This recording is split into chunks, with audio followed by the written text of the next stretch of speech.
Auzu billahi minash shaitani rajim. Bismillahir Rahmanir Rahim. Assalamu alaikum wa rahmatullahi wa barakatuhu.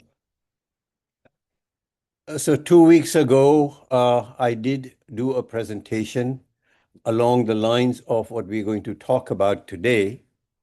And in that particular presentation, I pointed out right up in the beginning that it is only taking a quick look at that subject matter. The subject matter was touching upon Torah, Bible, and the Quran. And I proceeded from the Moses time era onto the Jesus Christian era, and then we went to the Quran. Very quickly, I came to a point where I spoke about Jesus and Muhammad per se. During the talk, I did point out that, as a matter of fact, I did include in some places what is generally known as modern critical scholarship. And so I took liberties to inject some of that in that presentation. And what I mean is inject is because the whole talk was not as per any specific tradition. So wherever I thought I could use the traditional method, I used that. And then some points in time, I used the learning or the results from the modern critical scholarship. I'll talk about that a minute. And so what happened is we got a very quick bird-eyes view. It took a bit long. This won't be as long. To go through that process, introducing ourselves to the three religions and how each religion has been seen and what has happened since then. A key thing that I pointed out over there, and one of my basic purposes was to draw a timeline for those three religions and point out to you a very critical point for us is that in our case, the timeline is very tight. In other words, the eyewitnesses, the writers, the completion has been much, much quicker in the case of Quran than it has been for both the Hebrew Bible and the Christian Bible. Now, we should not pat our back on that. We recognize that, we appreciate it, but you should not back because the older religions were that much older, and clearly the intelligence level, because of the information level, was much less back then. So we need to appreciate that in spite of the ancientness of these religions, particularly the Jewish religion, they had that much of a challenge. And the fact that I have a very wide, we have a very wide timeline for uh, Hebrew Bible and less, but still a long timeline for Christian Bible by the time it was completely standardized, uh, is one should look at it as that they have put in that much more scholarship into their holy book. I have not delved very much into the Quranic scholarship. I'll try to do that if time allows me, not here, but later on in my time. But I doubt that we have had that kind of a scholarship. As a matter of fact, I'm pretty much sure that we haven't had. And if I were to look at this whole era from an Islamic perspective outside of the Quran, I'm sure that I'm going to find limited scholarship. But I'll find out what I find out. So that being, and I'll have some few things to say at the end of this talk. That being the case, I'll now delve into this one. And as I say, this is a Jewish traditional perspective. So you won't even see a word of Quran, if I'm not mistaken, in this presentation. It is a Jewish traditional perspective. How do we look at this from the Jewish perspective? Interestingly, the title is From Sinai to the Book on the Shelf. And tongue-in-cheek, really, it is from Sinai, when Moses and his companions, his followers rather, entered the Sinai for the 40 years of wandering, to the book on the shelf. Like, so for example, if I were to write this from an Islamic perspective, about the Quran, I would say, from Makkah, Medina to your bookshelf, the Quran on your bookshelf. So here it is from Sinai to the book here being the Hebrew Bible on the shelf. So Moses wrote the Torah at Sinai. Okay, now mind you, don't let yourself move yourself into the Quranic perspective. This is the Jewish tradition perspective. So Moses wrote the Quran at Sinai. What about the other 19 books and the Jewish text, which is called the Hebrew Bible, actually read today? So, what about the other 19 books besides the Torah and the Jewish text, resulting Jewish text, that is actually read today?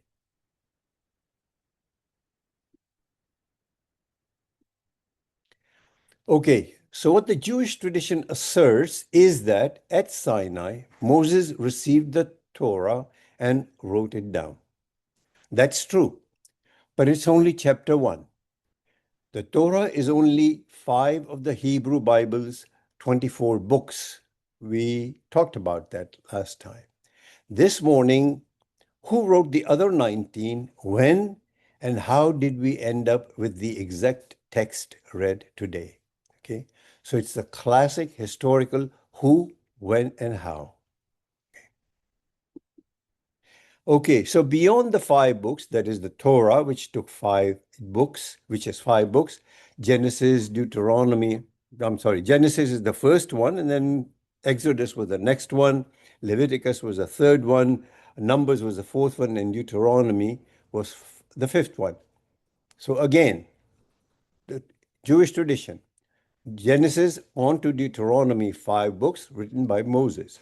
Prophets and writings also we referred to last week, but just to reiterate, 8 books in the prophets, and the names are shown there: Joshua, Judges, Samuel, Kings, Isaiah, Jeremiah, Ezekiel, and the 12 minor prophets, as they put it. And then the writing, 11 books. And I won't go through these names, but these are 11 books. Okay? The reason why the names look less than 11 is because there are the 5 scrolls. So they are each considered. If you add them up, then it's 11. So this is the shape of the bookshelf. Okay. There's a bookshelf. The shape of the bookshelf is there are 3 shelves: Torah, prophets, and the writings. Now, naming the whole of this, it is Tanakh, it is Old Testament, it is Hebrew Bible. These are not 3 books. These are 3 names given to the same whole, the same book. So Torah plus prophets plus writings is equal to one collection. And that one collection is called Tanakh or Old Testament or the Hebrew Bible. And as we just went through, 3 names, the same 24 books, 5, 8, 11. Okay. As an aside, this is an aside remark. The Christian tradition, and I spoke about in the last presentation, Christian tradition later read the same collection through the lens of its own New Testament that they developed.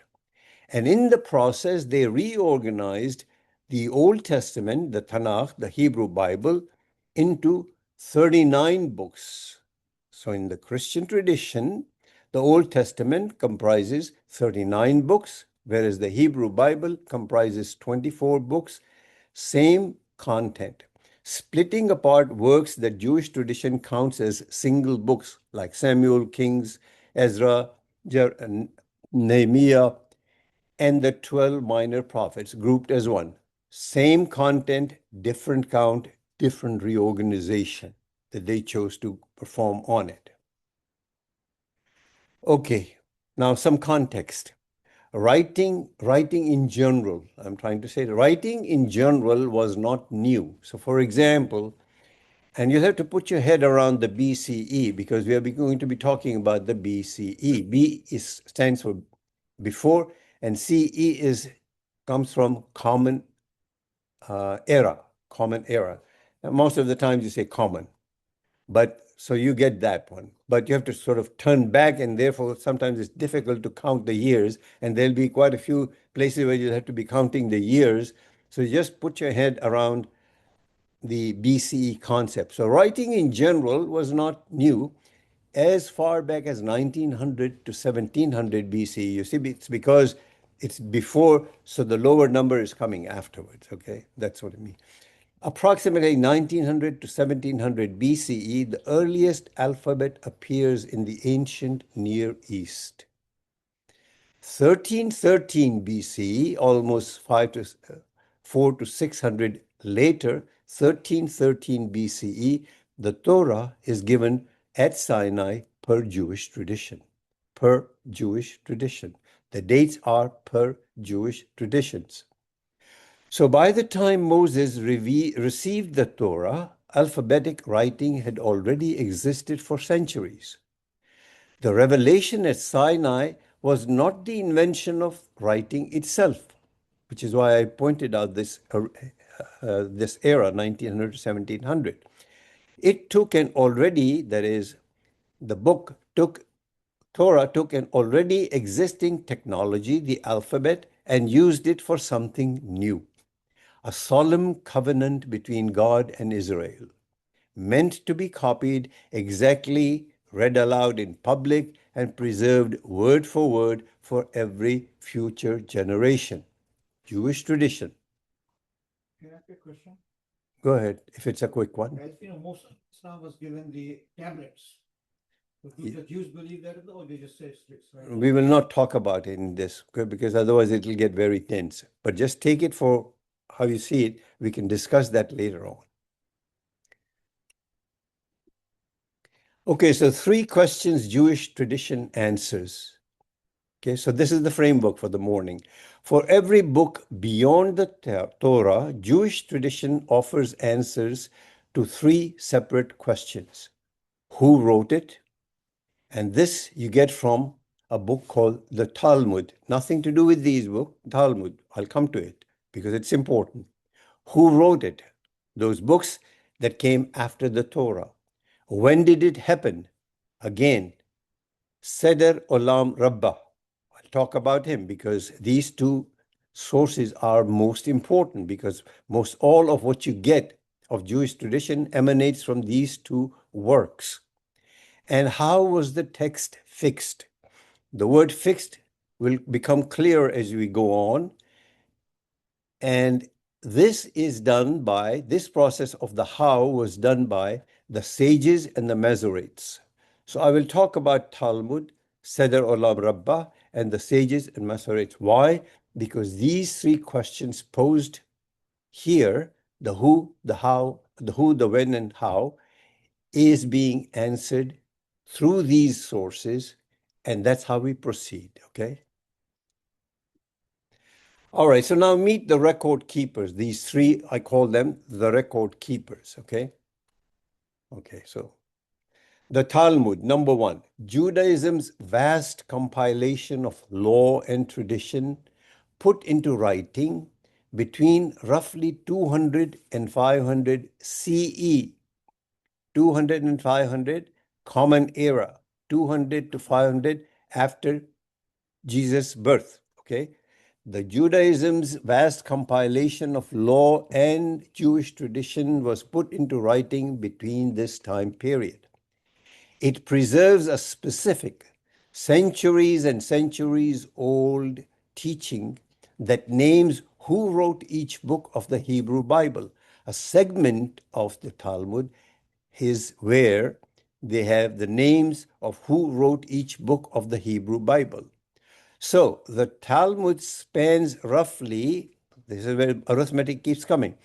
The Talmud spans roughly 1473 to 1773 years after the Torah's completion back in 1273 BCE to 200, 500 CE. So the latter one is the time period from the completion of Torah's completion in Sinai on to the completion of the Talmud. Okay, and this in total spans a period of 1473 to 1773 years. You see the huge span of time post the revelation of Torah. This is all post-revelation of Torah. The Talmud, which is their record keeper for the who, which is only a segment of the Torah, was put into writing between 200 and 500 CE. These are the time spans that are critical for us to learn about and remember. The second major record keeper, Seder Olam Rabbah, which is Hebrew for the great order of the world. This is how they chose to name that particular source, the great order of the world. It's a second century CE work. Second century CE work. It is a work about what happened 2 centuries or 1.5 centuries after Jesus and 13 centuries prior to see Jesus, okay? It was written is a Jewish tradition's master timeline. When, remember I said when. So it is considered Jewish tradition's master timeline. It dates events year by year from creation onward. Very important to remember. A Jewish tradition's master timeline, it dates every event year by year from creation onward. Using the Hebrew Bible, remember now, this is second century CE work, so the Hebrew Bible, the Old Testament is finished. 24 books have been written. He, as well as Talmud, take that Old Testament and are doing the work back now in the CE era. So he dates events year by year from creation, we'll come to that onward, using the Hebrew Bible's own internal data. Both these sources have looked at, studied, and done scholarship on Hebrew Bible's own internal data.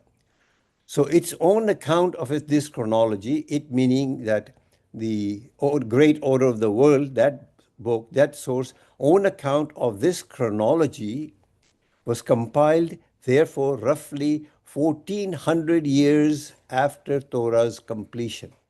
Remember, I pointed out 1473 to 7073 years for Talmud, 1400 years for after Torah's completion for this, the great order of the world, Seder Olam Rabbah, written by this Jewish,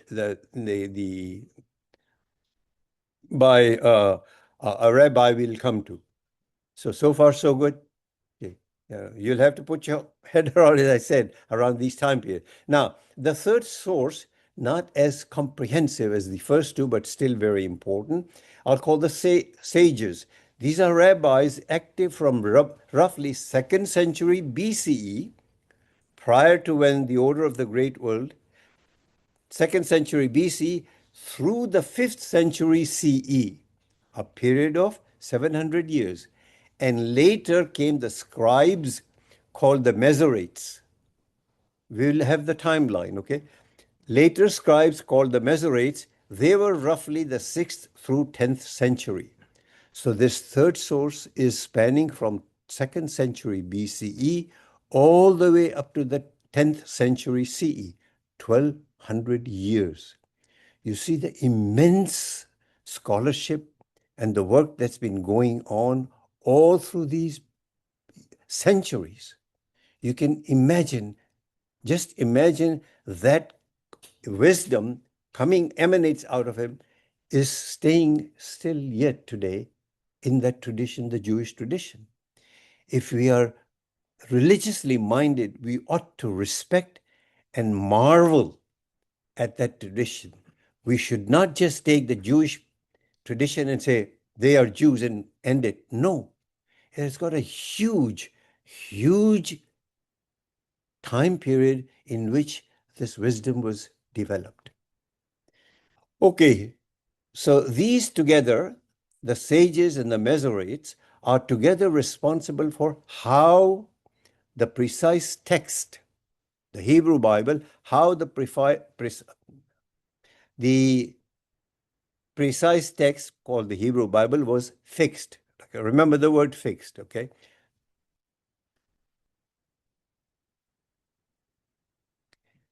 The fixed is standardizing its exact letters,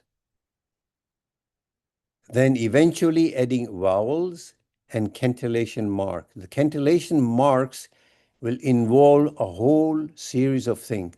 They will, like we have the three, the zabar, zir, zabar, and pesh in Urdu, as well as they had many more marks. They even had marks for musical intonation so that you know how to recite musically and where to bring it down, where to bring it up, and all that.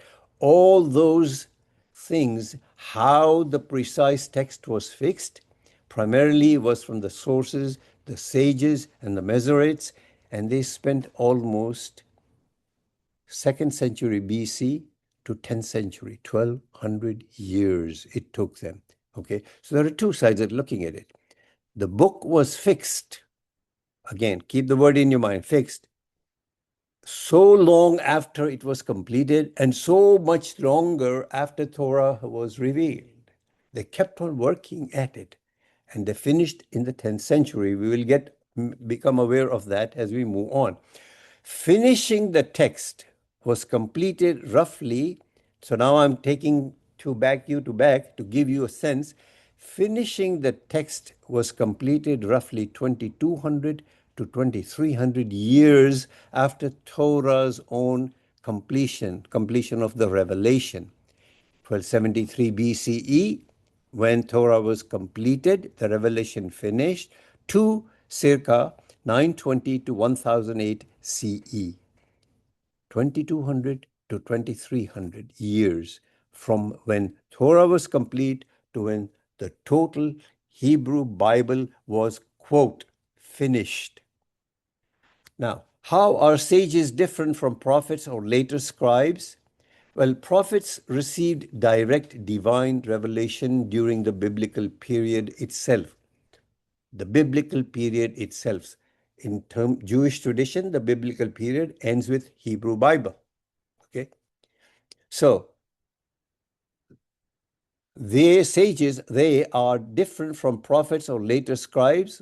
Prophets received direct divine revelation during the biblical period itself, which Jewish tradition holds closed around 313 BCE. The Jewish tradition says that the prophetic tradition ended around 313 BCE. Sages and Masoretes pretty much came afterward, okay? A century here or there. And you will, when you yourself go and do the timeline, you will find that you may find some gaps because history has gaps. Sages and Masoretes came afterward, meaning after all the prophets had come in the Jewish tradition. And they preserved and they interpreted and they standardized an already completed text. The text was completed when Hebrew Bible was completed.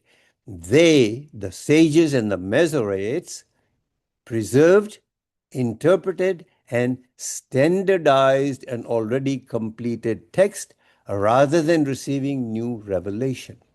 Okay? In short, the Talmud tells us who wrote each book, Seder Olam tells us when it happened, and the sages and the Masoretes tell us how the final text was fixed. This final text that was fixed is pretty much what is on the shelf of the Jewish tradition's home's bookshelf. So all that I did was to bring home to you that particular reality, and it'll become clear. Excuse me.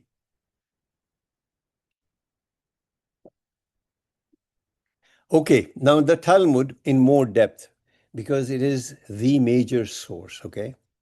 There are two layers into the Talmud. The first one is called the Mishnah, compiled 200 CE, a written digest of Jewish oral law, and it was followed by centuries of rabbinic discussion and debate on it meaning the Holy Bible, the Hebrew Bible, and that centuries of rabbinic discussion and debate is known as the Gemara.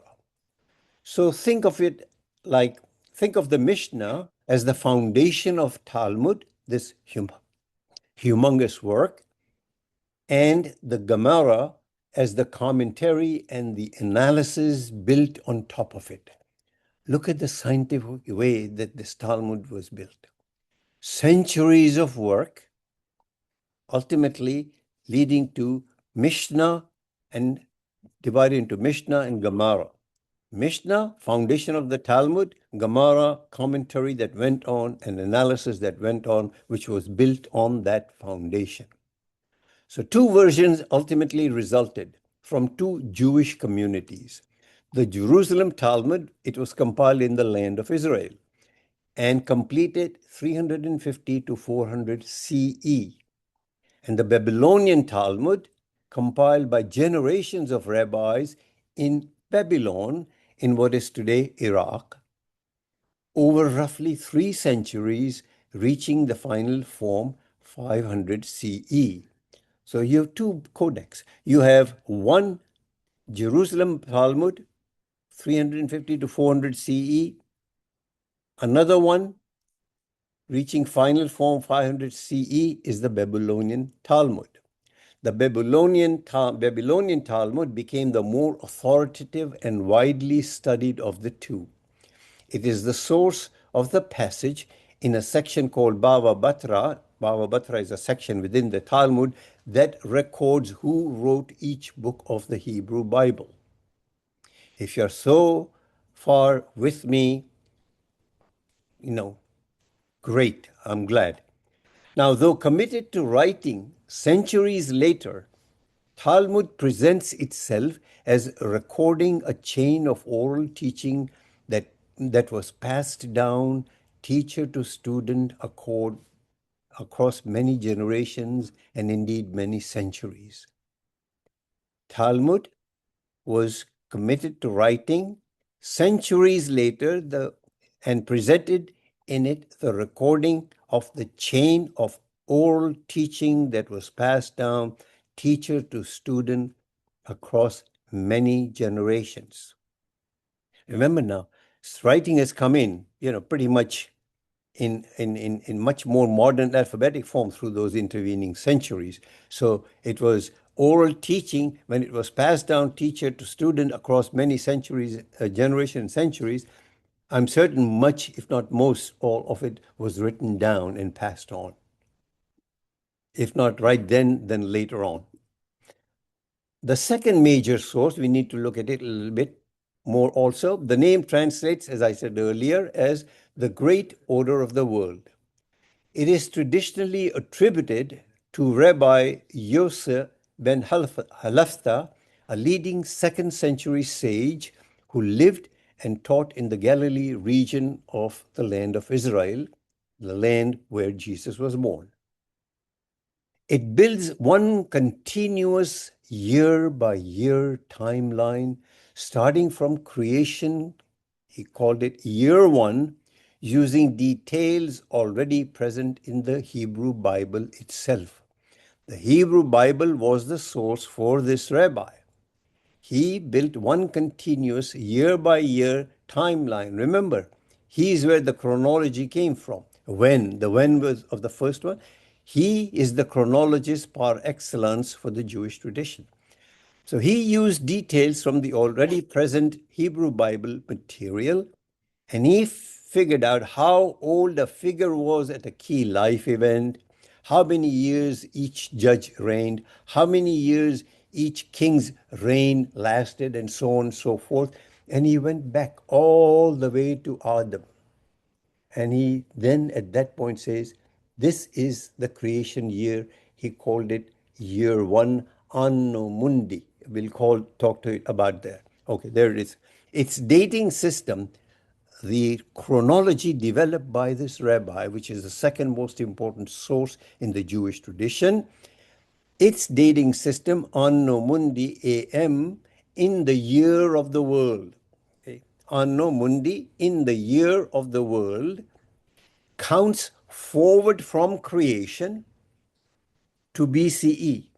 It counts from Anno Mundi, counts from the year 1 of creation and goes forward. So now, Now we have a third one. Okay, we had CE, we have BC, now we have Anno Mundi. We'll just define it here and then forget about it. So to convert to AM to BCE, all you have to do is to subtract the AM year from 3761. And I give you here the example. Moses' traditional birth year in Anno Mundi was 2368 AM. So Moses' birth was in 2368 Anno Mundi, gives 3761, that number, you take that number, subtract from it Moses' birth date, 2368 AM, and you get the 1393 BCE, which we spoke of before. That's when Moses was born. The figure used throughout this presentation. Okay, so I've taken you back from BC to Anno Mundi because that is according to the Jewish tradition creation year one of Anno Mundi. Okay, and if you use that particular one, you come to 3093 BCE, which when Moses was born. Okay, this is the basis calendar's year count still used today. This year count is still being used in the Hebrew religion, in the Jewish tradition. For example, the year 5786 corresponds to today, 2025, 2026, CE. Again, the Jewish year 5785 is today's year. So if you were to ask an Orthodox Jew who may know about his calendar, I'm sure he does, he'll say, this today is the Jewish year 5785. And later authorities, including the famous philosopher, Jewish philosopher Maimonides, treated it as the authoritative reference for dating events in the Hebrew Bible. They dated these events in Hebrew Bible according to the Jewish year, which started at creation year one, which what this Rabbi Yosef ben Halafta came up with in his magnum opus, where he went and chronologized the Hebrew Bible. Okay, so here comes Moses, the life of Moses, birth and death. Okay, I misspoke. I may not have mentioned 1393 before, but I did mention it 2 weeks ago where we did this. So birth and death. 1393 BCE, Moses is born. He's 80 years old when he leads the Israelites out of slavery in Egypt, the Exodus, the famous Exodus, not the later one, okay, not the one that comes afterwards in the history. He was 80 years old when he led the Israelites out of slavery in Egypt, beginning his and his followers 40 years in the wilderness. The wandering, remember the Quran? 40 years. This is this. So it started when he was 80 years old and it spanned a period of 40 years. 1273, he died at age 120 at Mount Nebo. I exactly don't know where Mount Nebo is because I didn't have time to look it up. At the end of those 40 years. So now, remember, 1393, he was born. 1273, he dies. 40 years in Sinai. If you subtract 40 years from 1273, 1313 is when he left and went into Sinai and Torah is revealed. So the Torah is revealed 1313. He dies. Torah is completed 40 years. That time span should now sink into your head. 1393 BC, Moses is born. 1313, Torah is revealed. I'm sorry, 1313 Torah is revealed, and 1273 Moses dies. Okay, all per Jewish tradition. So Jewish tradition holds that Moses was born. Oh, by the way, this is a nice afternote. The Jewish tradition holds that Moses was born and died on the very same date of the Jewish calendar. In other words, a month and day was the same. The 7th of Adar. Adar is one of the months. I'm not going to go into the Jewish calendar, but the Jewish calendar comprises of 12 months and there is a leap year, 13 months. Okay? So there's a 13 months year and there is 12 months. In the leap year, there is Adar 1 and Adar 2. Okay? This is the sum total of the Jewish calendar we talk about. But it's interesting. There's a large population of the world that's living still in their Orthodox uh, practice with these years, with this calendar, I'm sure most of them cannot recite the names of those months of that calendar, just like most Muslims cannot recite the 12 months of their own calendar. Okay, who wrote the Torah? Now, remember, this is the Jewish tradition perspective. This is not the modern critical scholarship. This is not Christians. They also did the same, but we are looking at the Jewish tradition. Moses wrote the book. All 5 books written under divine dictation during the 40 years in the wilderness. One line, it tells you the Jewish tradition about who wrote the Torah and how. One notable exception, the very last verses, remember now, the Torah's 5th book was Deuteronomy. Deuteronomy's last 8 verses, okay? So one notable exception, the very last verses describing Moses' own death are the subject of a famous discussion that still goes on in that history of Jewish tradition. Did Moses write them prophetically in tears before he died? Or did his successor Joshua add them afterward? That debate goes on, okay? So, did Moses write them prophetically in tears while he was crying because he knew he was dying before he died? Either way, the Torah was substantially complete by the time the Israelites, the followers of Moses, the biblical people, ancestors of the Jewish people, not the modern country Israel, entered the promised land of Canaan, correspondingly roughly to the region known today as Israel. Israel is Israel today through the works of modern Jews, not as a matter of accident. It is the land where the Israelites entered the promised land of Canaan, which corresponds roughly to the region known today as Israel. They never forget their history. They never forgot where they came from. And when they came in 1947, they had been coming for at least a decade before, here and there. They knew exactly what they wanted. In plain terms, the text was written close to the time of the events it describes. So, the Torah text was written, revealed by God to Moses, close to the time of the events that Torah describes, not composed centuries later looking back.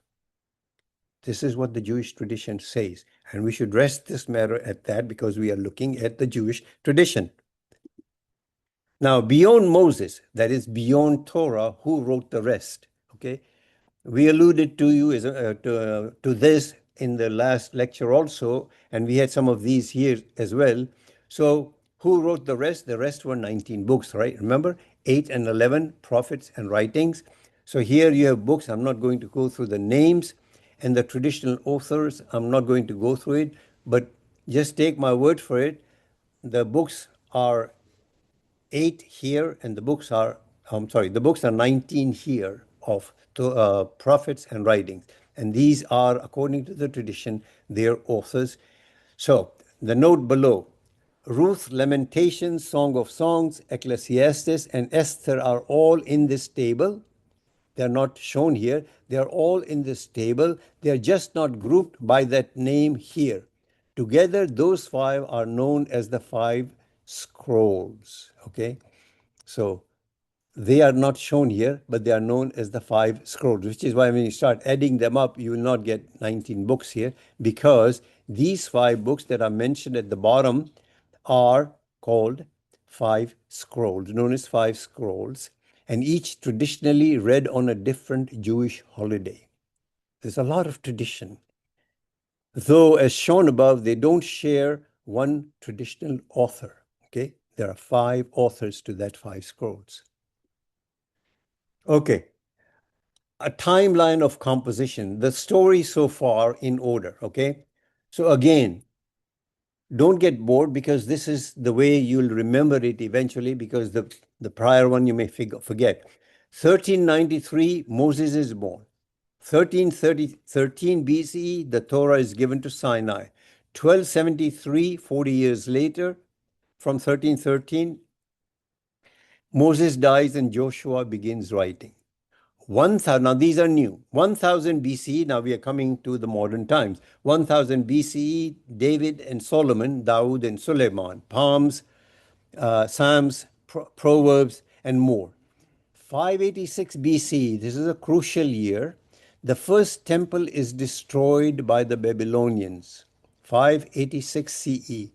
First temple, there were 2 temples, if you've done any of this history, is destroyed by the Babylonians. Jeremiah writes Kings and Lamentations books.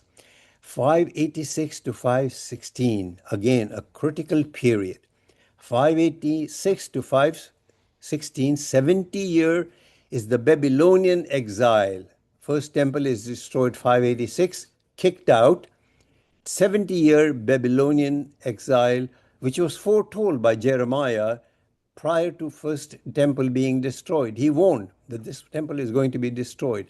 70-year Babylonian exile. Don't mix it up with the 40 years of wandering of Moses way back when. Okay, foretold by Jeremiah, Ezekiel, and Daniel.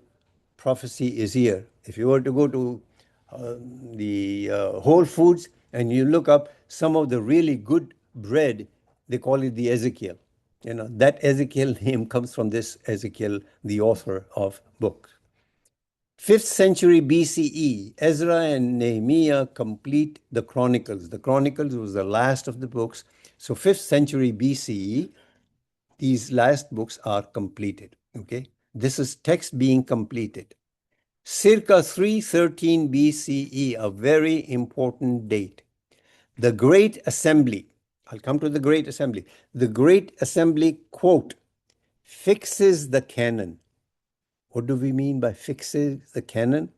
The canon, in case you don't know, it's not the canon that you shoot.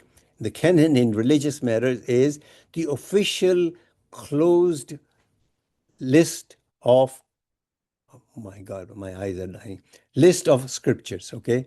So the canon, the Jewish canon, was finished, completed 313 BCE. It just so happens exactly 1,000 years after the Torah was first given at Sinai. On this timeline, you will see 1313 BCE, the Torah is given at Sinai. Exactly 1,000 years later, the Great Assembly fixes the canon. They say the canon is closed. We have completed. This is our text.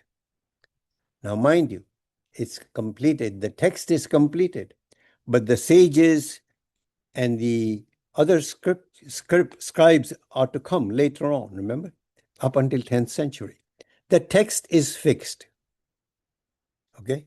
The rest of the stuff is not fixed. Okay, people get impatient here. Okay, a distinction worth making. Okay, remember, if you remember one thing out of this, remember this. The canon was closed. The canon, the official closed list of which 24 books comprise as scripture, in this case, the Hebrew Bible, is settled. The text is settled. The content is fixed. The content is fixed. The text is finalized 920 to 1008 CE. It's 45 minutes now, Yeah. and then you have many numbers here. No, it's finishing. It's Yeah, finishing. yeah. Okay, But I'll take 5 more minutes, 5 to 6 minutes. Okay. Yeah, I knew that I had. Yes. Everybody has to. This system is not perfect, you know. We have to do a test after we finish it. Yeah, waiting for breakfast and giving a lecture before, it's not a perfect system. Anyways, I've said it before also.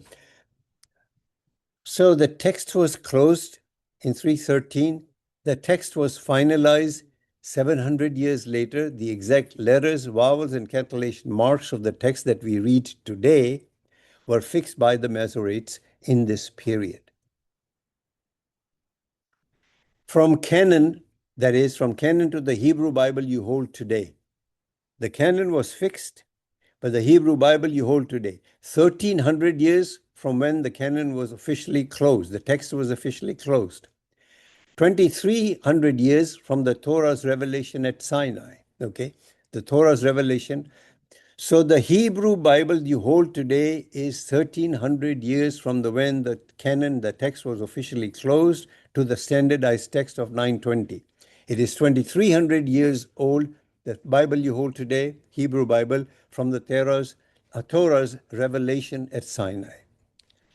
These two, and I'll not go into, these are two, 920 and 1008. This is why you have got 920 and 1008 and 13, because there are two codexes. These are the two great manuscripts that anchor the text, which was completed with vowels and cantillation, which is still used in every printed Hebrew Bible. So today's Hebrew Bible comes in these two codexes, okay? The words didn't change in that time, but the precise letter-by-letter transmission took over 2 millennia to formally standardize, okay? 2300 years. What language is it in? It's unfortunate you guys are impatient for your breakfast, but this is very important. Almost entirely Hebrew, called Lashon HaKodesh, the holy tongue, the language of creation itself in Jewish tradition. Jewish tradition says the language of creation is Hebrew. God spoke to Adam onwards to Moses in Hebrew. A few passages are in Aramaic. Instead, much of the book of Daniel and part of Ezra, and why I won't go into it because we are in a hurry. A different kind of claim, Hebrew itself. Historically, alphabets and scripts developed gradually, spreading, changing hands, changing form over centuries. Jewish tradition makes a very different kind of claim about the Hebrew itself, one that does not try to answer the same question. How writing developed, the scientific is given on the left, a historical account. How Hebrew began, Jewish tradition, I'll mention this, I won't mention the left one. The Hebrew, the holy tongue, is not seen as a script that gradually developed. In tradition, Jewish tradition, the Hebrew is held to be the language of creation itself, used by God to speak the world into being, kun, by Adam to name the animals, and by the patriarchs. Very, very, very important for you to remember that. These are not competing timelines. One is a historical claim, the other is a theological one. By this view, Hebrew is not a young emerging language in 1313 BCE. Why? Because it was already the oldest language there is, complete right from the start. Very important things. You're in a hurry. Okay. How many prophets were there? The Talmud records 48 male prophets and 7 prophetesses, prophet to Israel, prophecies to Israel with lasting relevance for future generations. Why many more people prophesied than these 55? Jewish tradition says that only messages deemed needed by later generations by their wise people then were written down and preserved. The others were not preserved and they are lost. The whole story in one picture, okay? So I'll end right here. The whole story from creation to the book on the shelf, which is the book, the Hebrew Bible on the shelf of today's Jew who is following his own tradition. So you go to 3761 BCE, that is the creation, year 1 of Hebrew calendar, AM Anno Mundi. You move to 3400 to 3200 BCE, the historical languages, cuneiform, developed in Mesopotamia, the hieroglyphs emerging in ancient Egypt. These are the earliest writings. 1900, 1700 CE, earliest alphabet appears. 1393, Moses is born. 1313, Torah is given at Sinai. 1273, Moses dies. Joshua writes, 1000 to 313 BCE, prophets and writings are composed. The canon is closed by the Great Assembly of Order, and all this per Jewish tradition. 920 to 1008, the Masoretic text is finalized with all the vowels, all the cantillation marks, and everything. The Masoretic text is finalized. The Hebrew Bible on the shelf today. We went from creation year 155,786 years earlier to the Bible, Hebrew Bible that is being held today, that was finalized 1008 CE. Keynote: since Jewish tradition counts years continuously from creation, today's Hebrew year 5786, spanning 2025-26, places creation about 5,780 years ago on this traditional count. The believing Jew today says that creation took place 5,785 years ago. Do you think he doesn't know about the evolution? He knows, but this is what he believes, okay? These are the sources, if somebody wants to go through that, and I won't go into what I wanted to say afterwards. Please go ahead and do the dua. اللهم صل وسلم وبارك على سيدنا محمد وعلى آله وصحبه. اللهم اهدنا فيمن هديت وعافنا فيمن عافيت وتولنا فيمن توليت وبارك اللهم لنا فيما أعطيت وقنا واصرف عنا شر ما قضيت فإنك يا ربنا تقضي بالحق ولا يقضى عليك. اللهم ادخلنا برحمتك في عبادك الصالحين. اللهم اخرجنا من ظلمات الجهل والوهم إلى نور العلم. اللهم علمنا ما ينفعنا وانفعنا بما علمتنا وزدنا علما. اللهم اجعلنا ممن يستمعون القول فيتبعون أحسنه. اللهم اكفنا بحلالك عن حرامك وبطاعتك عن معصيتك وبفضلك عمن سواك. اللهم بفضلك ورحمتك أعلي كلمة الحق والدين. اللهم انصر الإسلام وعز المسلمين يا أكرم الأكرمين. Oh Allah, spread your mercy upon us, shower us with your blessings, increase our knowledge, grant us forgiveness, and reward us with the company of the prophets in the Firdaus al-A'la. Oh Allah, purify our hearts, strengthen our faith, increase our knowledge, and make us benefit from what you have taught us. Oh Allah, forgive our parents and all our friends and relatives who have passed away. Oh Allah, make their graves garden from heaven and grant them the Firdaus al-A'la. Oh Allah, we have many of our friends and relatives who are sick. Oh Allah, grant to all of them full and speedy recovery. Oh Allah, guide our children, protect them, and make them righteous. Oh Allah, grant us the power and the ability that we may be grateful for the favors you have bestowed upon us and our parent, and that we may do righteous deeds that are pleasing to you. Oh Allah, we seek from you all of the good, whether we know it or we don't. And we seek your refuge from all evil, whether we know it or we don't. Oh Allah, we seek refuge in you from incapacity, from laziness, from fear, from greed, from poverty, and from the torment of the grave. Oh Allah, we have many of our brethren who are living under oppression and injustice. Oh Allah, heal their trauma, protect their helpless, and grant them lasting peace and prosperities. Oh Allah, we ask with every name you have elected for yourself, that none of us leave this gathering, but his pains have been relieved, his worries have been removed, his debts have been paid, his weaknesses have been concealed, his sins have been forgiven, and his needs have been fulfilled. سبحان الله وبحمده عدد خلقه ورضا نفسه وزنة عرشه ومداد كلماته. سبحان الله وبحمده عدد خلقه ورضا نفسه وزنة عرشه ومداد كلماته. سبحان الله وبحمده عدد خلقه ورضا نفسه وزنة عرشه ومداد كلماته. والعصر إن الإنسان لفي خسر إلا الذين آمنوا وعملوا الصالحات وتواصوا بالحق وتواصوا بالصبر. وآخر دعوانا أن الحمد لله رب العالمين والصلاة والسلام على خير المرسلين.